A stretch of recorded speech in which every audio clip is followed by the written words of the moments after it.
Asia will become the world's largest energy consumer within the next 2 decades, using more than half the world's energy supply, with far-reaching consequences for the environment, social equity and global energy markets.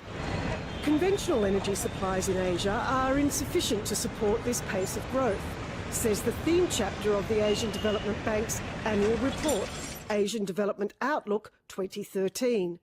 And policymakers must aggressively explore all options to curb escalating energy demand, tap new energy supplies and promote regional integration of energy markets.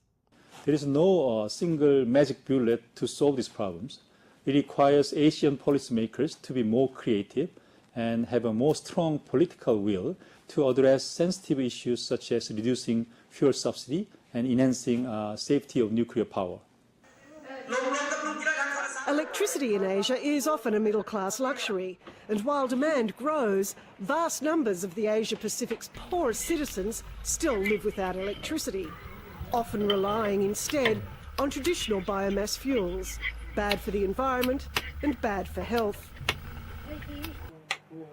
Universal access to electricity would deliver major social and economic benefits to the poor and foster inclusive growth, but it would require an investment of about $38 billion a year, 5 times recent outlays.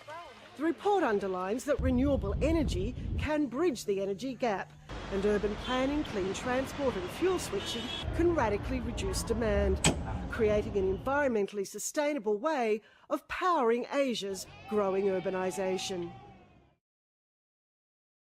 The developing Asia's growth rate is picking up from the slowdown of last year. We are expecting that its growth rate will be 6.6% in 2013 and 6.7% in 2014.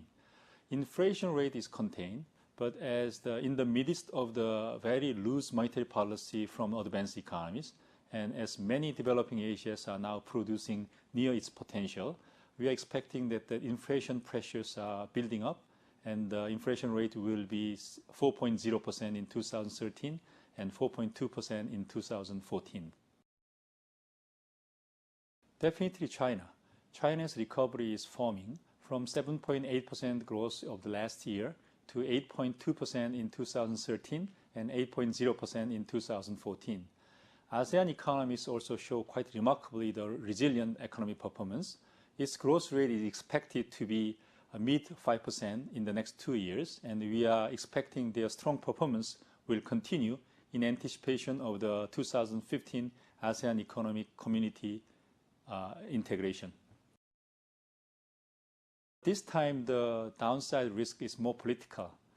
Political difficulties in handling debt ceilings in the United States and handling austerity fatigue in Europe, which may derail some of the reform effort in southern European countries, and also simmering the border dispute in Asia and the political uncertainty in the Middle East are the downside risk.